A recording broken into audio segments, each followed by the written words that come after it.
যদি কোনো পুরুষ কোনো নারীকে বিয়ের প্রলোভন দেখিয়ে শারীরিক সম্পর্ক করে, তাহলে সেই পুরুষের 7 বছর সশ্রম কারাদণ্ডে দণ্ডিত হবেন এবং অর্থদণ্ডেও দণ্ডিত হবেন এবং উভয় দণ্ডেও দণ্ডিত হবেন। প্রতিশ্রুতি কিন্তু যে কেউই না রাখতে পারে, নারীও না রাখতে পারে, পুরুষও না রাখতে পারে, কিন্তু শুধুমাত্র পুরুষের শাস্তির বিধান করা হয়েছে।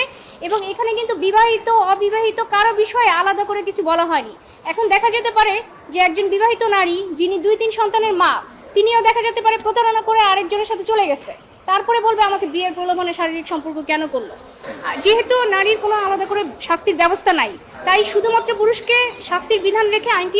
যদি কোনো পুরুষ কোনো নারীকে বিয়ের প্রলোভন দেখিয়ে শারীরিক সম্পর্ক করে, তাহলে সেই পুরুষের 7 বছর সশ্রম কারাদণ্ডে দণ্ডিত হবেন এবং অর্থদণ্ডেও দণ্ডিত হবেন এবং উভয় দণ্ডেও দণ্ডিত হবেন। প্রতিশ্রুতি কিন্তু যে কেউই না